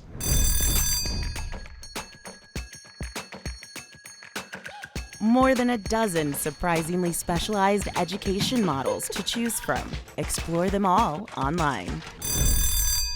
Yeah, that's IPS.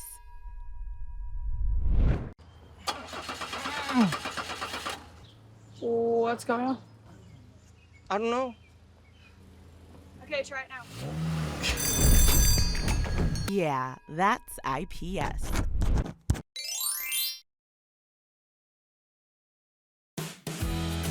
This is MyIPS on MyINDY-TV 23. Here's what's coming up next.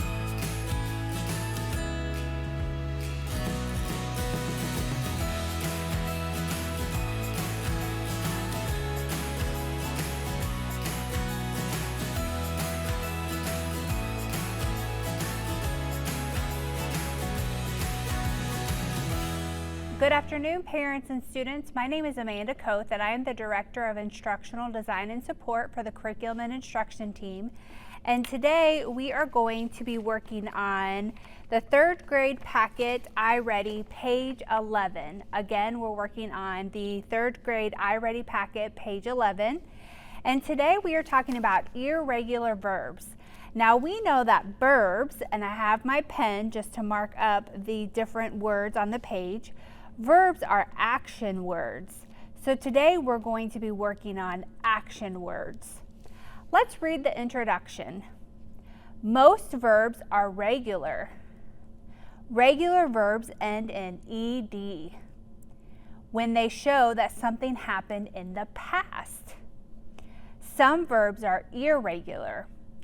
Irregular verbs change in special ways to show past time. So let's look at their two examples. The first one is present time. Sometimes I make my own lunch. Make is the verb. The past tense verb is yesterday I made a sandwich. Another way to tell about the past is to use the helping verb have, has, or had. Ooh, I'm going to circle those words. Have, has, have, or had. I bet those are important. With the past form of the main verb. Some irregular verbs change spelling when they are used with has, have, or had. So if you take a look at your table right here, it shows you the present, the past, and if it has have, has, or had, what it should be for the verb. Let's look at the hint at the bottom. The hint says to know which past form of the verb to use, look for the helping verb have, has, or had. There are those three words again. We should really pay attention to have, has, or had. Sometimes the word not or another word comes between the helping verb and the main verb. So let's look at the first guided practice.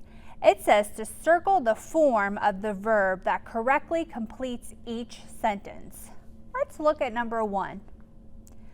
I have always blank each day with a healthy breakfast. Ooh, I see that word. I have. And my choices are begun, began, or begin. I'm going to go back up to the table at the top, and I find the word begin as present. It says that if it's past, it's began. But I know that I have this special word have down here. And so that shows me that my choice should be begun. Yes, I have always begun. So I'm going to circle the word begun. My sentence would then say, I have always begun each day with a healthy breakfast. Now I want you to try numbers 2, 3, and 4 by yourself.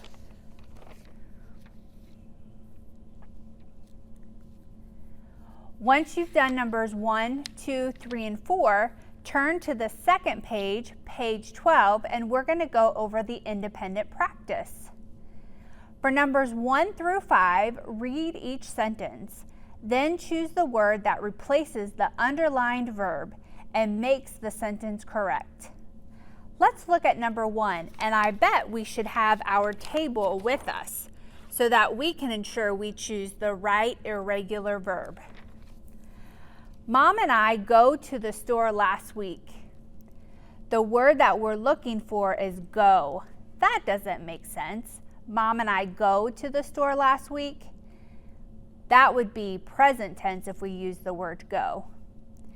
Let's look at our table. Go says if it's past tense, we would have went, or if it has, have, or had, it would be gone. Well, we don't have the word have, has, or had, so what would the word be? Would it be gone, goed, went, or goned? Go back to your table and look at go and what is past tense.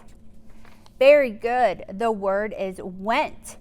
So the sentence would say, Mom and I went to the store last week. Now I would like for you to try numbers 2, 3, 4, and 5 by yourself. Be sure that you go back to your table so that you can check and make sure that you're getting the right answers. I hope you found this helpful and that you have a great and wonderful day. Thank you. This is MyIPS. on MyINDY-TV 23.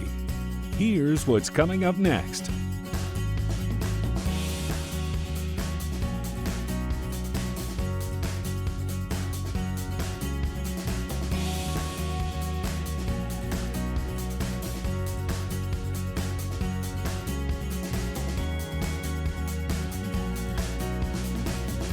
Good afternoon, parents and students. My name is Amanda Koth, and I am the Director of Instructional Design and Support for the Curriculum and Instruction team. And today we are going to be working on the third grade packet, iReady, page 11. Again, we're working on the third grade iReady packet, page 11. And today we are talking about irregular verbs. Now we know that verbs, and I have my pen just to mark up the different words on the page, verbs are action words. So today we're going to be working on action words. Let's read the introduction. Most verbs are regular. Regular verbs end in ed when they show that something happened in the past. Some verbs are irregular. Irregular verbs change in special ways to show past time. So let's look at their two examples. The first one is present time. Sometimes I make my own lunch. Make is the verb. The past tense verb is yesterday I made a sandwich. Another way to tell about the past is to use the helping verb have, has, or had. Ooh, I'm going to circle those words. Have, has, have, or had. I bet those are important. With the past form of the main verb. Some irregular verbs change spelling when they are used with has, have, or had. So if you take a look at your table right here, it shows you the present, the past, and if it has have, has, or had, what it should be for the verb. Let's look at the hint at the bottom. The hint says to know which past form of the verb to use, look for the helping verb have, has, or had. There are those three words again. We should really pay attention to have, has, or had. Sometimes the word not or another word comes between the helping verb and the main verb. So let's look at the first guided practice. It says to circle the form of the verb that correctly completes each sentence. Let's look at number 1. I have always blank each day with a healthy breakfast. Ooh, I see that word. I have. And my choices are begun, began, or begin. I'm going to go back up to the table at the top, and I find the word begin as present. It says that if it's past, it's began. But I know that I have this special word have down here. And so that shows me that my choice should be begun. Yes, I have always begun. So I'm going to circle the word begun. My sentence would then say, I have always begun each day with a healthy breakfast. Now I want you to try numbers 2, 3, and 4 by yourself.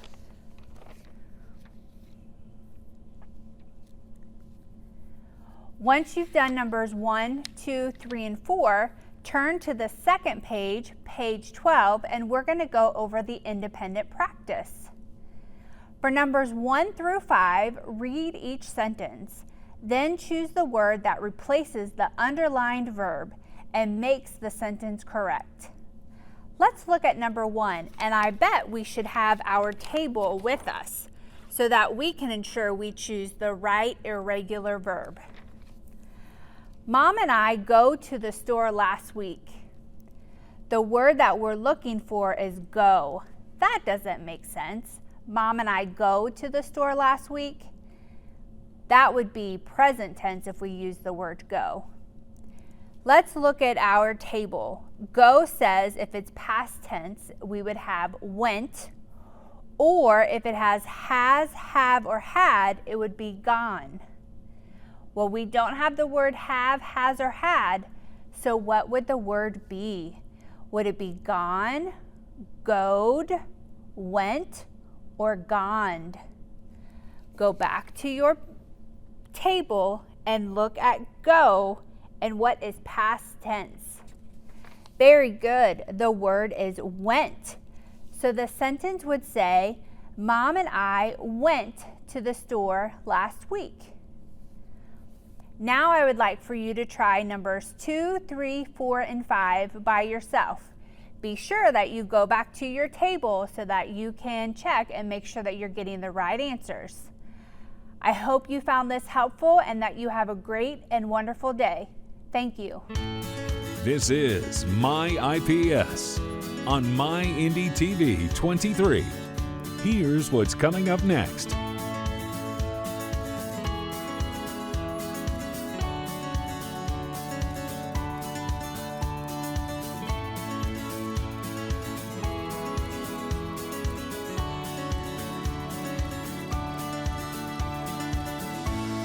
Hi, my name is Amanda Koth and I am the Director of Instructional Design and Support with the Curriculum and Instruction team.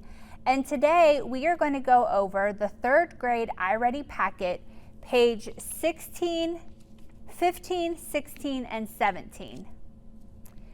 Today we are going to be reading about what is called Adventures of the Growing Nation, and it is genre of a history text. So I bet that this is going to give us information about the history of the United States. Why don't we go ahead and get started while we read? Oh, before we do, let's look at the closed reader habit in the corner on the right side of your paper.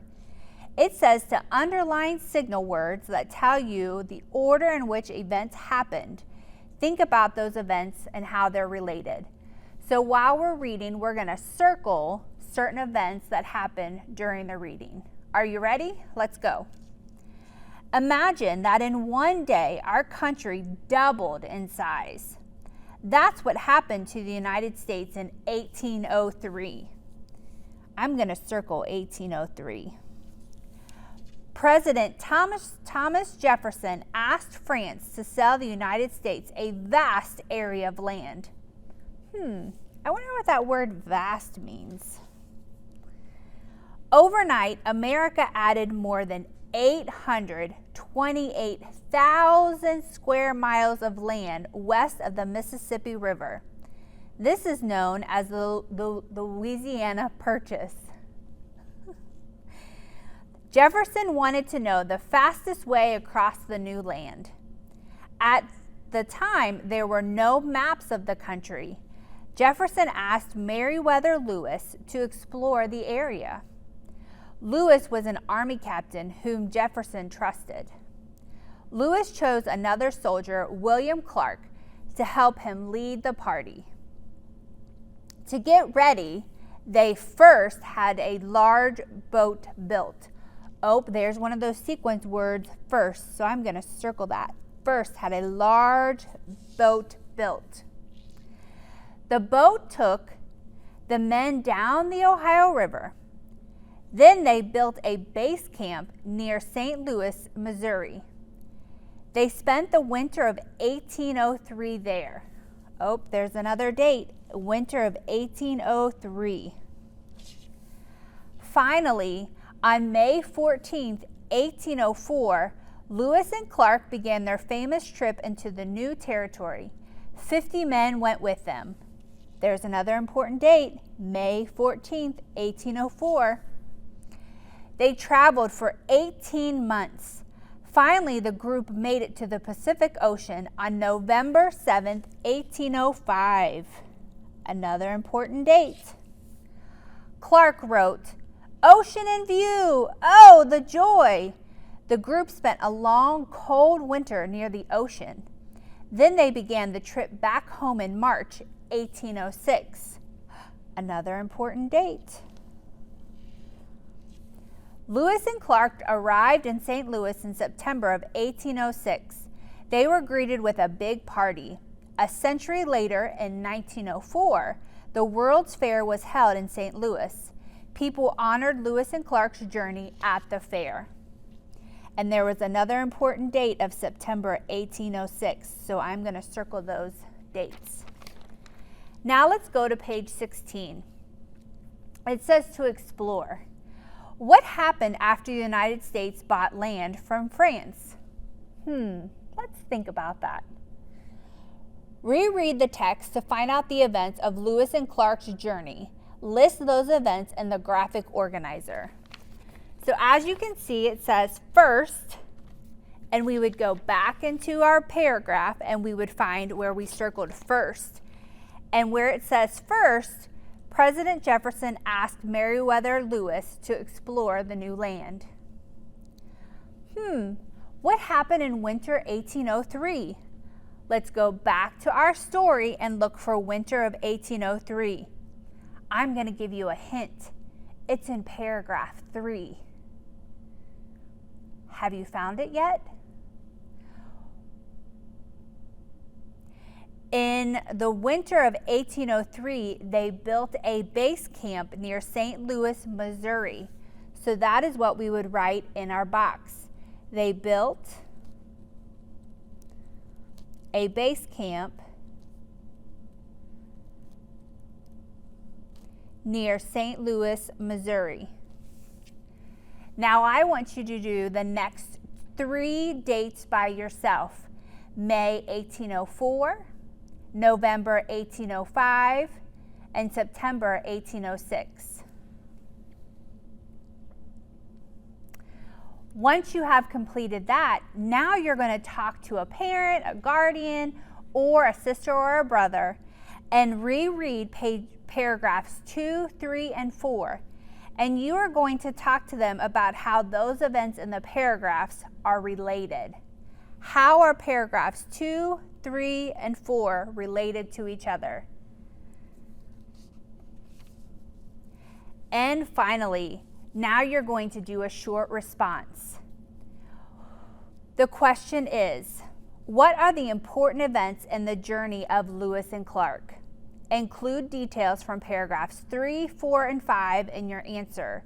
Use the space provided on page 17 to write your answer. Hopefully you have found today's information very helpful as you run through page 16, 15, 16, and 17 of your iReady packet. Hope you have a wonderful day. Thank you. This is MyIPS on MyINDY-TV 23. Here's what's coming up next.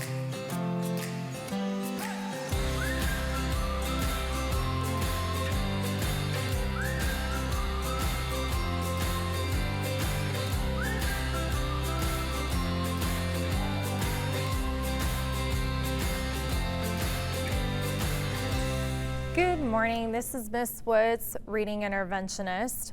I'm here to do our little phonics lesson, so we'll go ahead and get started. I'm going to just read some words to you. They're just pairs. I want you to repeat them at home and then give me a thumbs up if they rhyme or a thumbs down if they don't.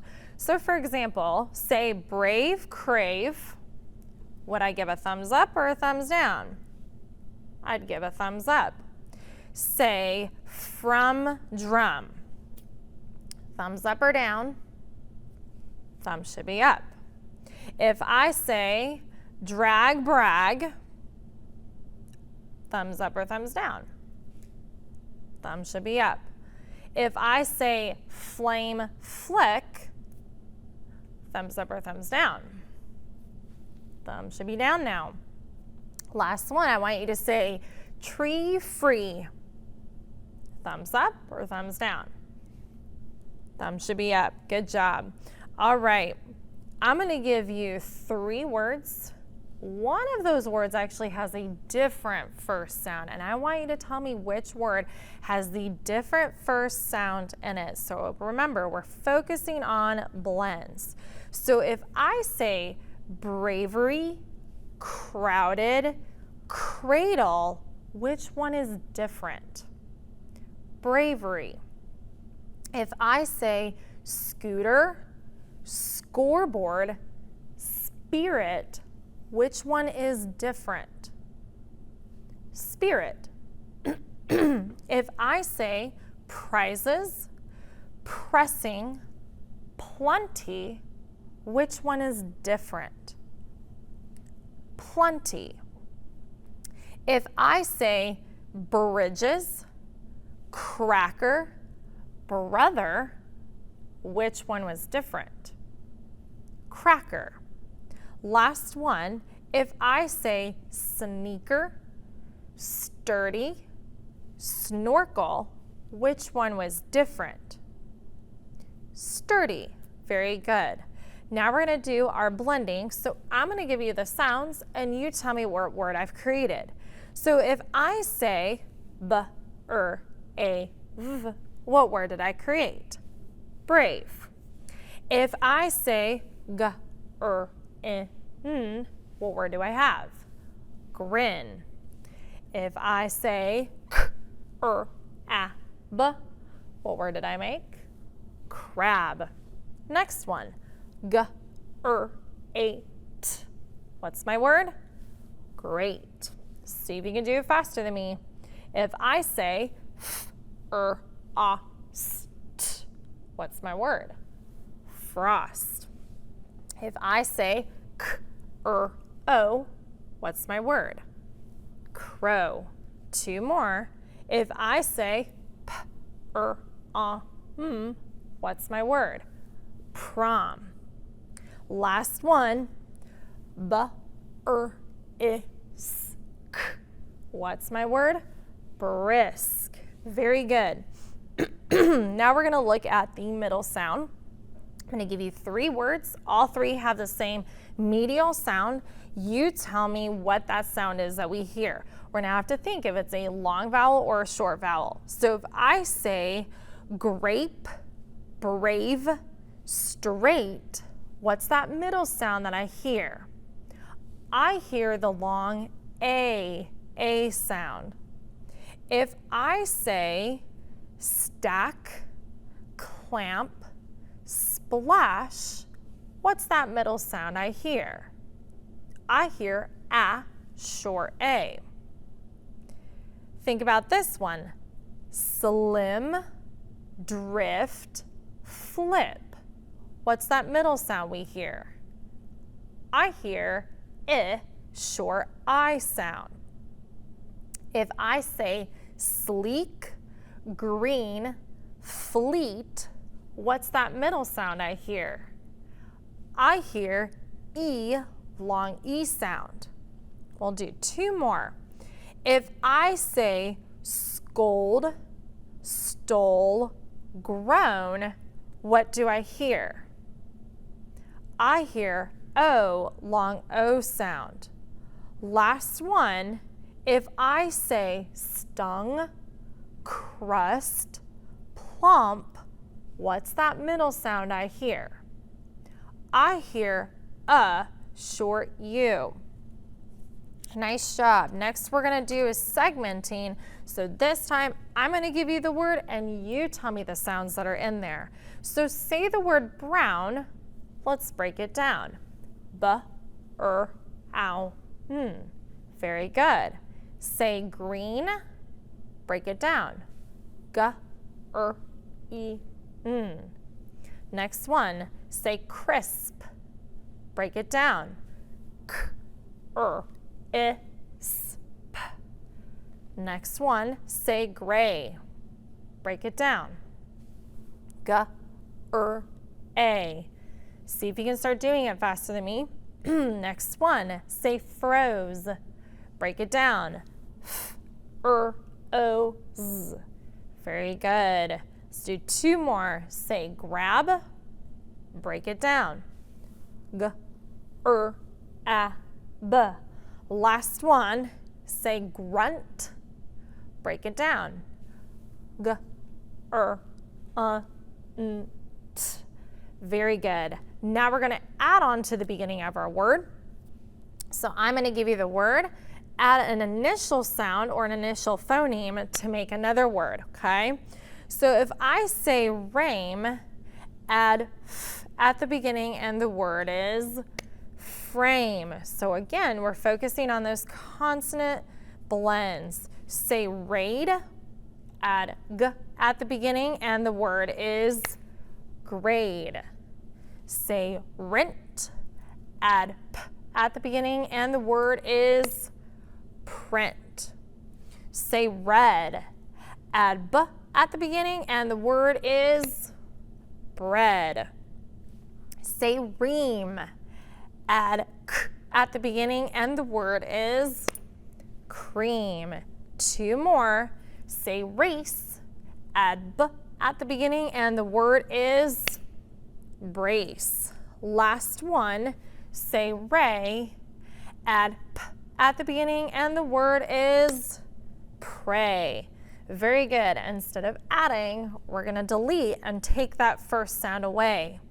So for example, let's take a look. Say brain, take away the b, and I'm left with rain. Say grows, take away the g, and I'm left with rose. Say crash, take away the k, and I'm left with rash. Say frost, take away the f, and I'm left with rost. See if you can do it faster than me now. Say price, take away the p, and I'm left with rice. Say brick, take away the b, and I'm left with rick. Let's do 2 more. Say brim, take away the b, and I'm left with rim. Last one. Say cramp, take away the k, and I'm left with ramp. Very good. Last thing we do is we're going to go back and do that substituting. So I'm going to give you the word. We're going to take away the blend, put a different blend up to make a new word, subbing that first consonant blend out. So let's say black, take away bull, put up tur, the word is track. Say glass, take away cool, put up gur, the word is grass. Say flag, take away full, put up burr, the word is brag.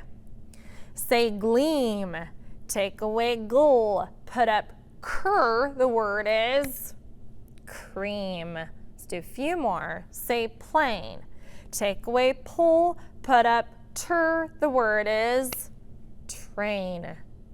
Say slate, take away sul, put up gur, the word is great.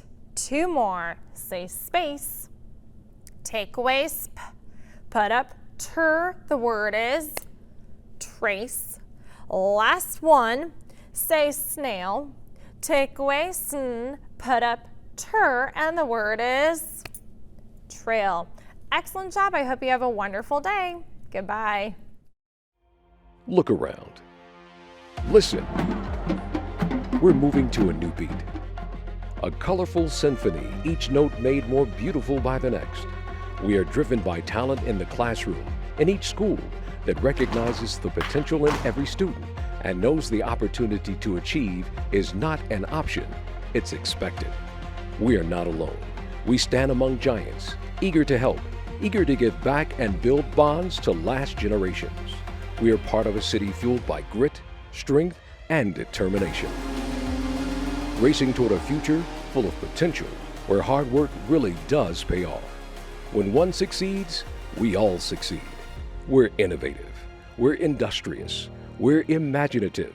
We are your Indianapolis Public Schools, and we're stronger together. You've been watching MyIPS on MyINDY-TV 23, a free educational service provided by Circle City Broadcasting of Indianapolis. MyIPS airs weekday mornings from 8 a.m. to 10 a.m. For more information, special announcements, and the weekly program schedule, go to wishtv.com. You can also follow us on Facebook.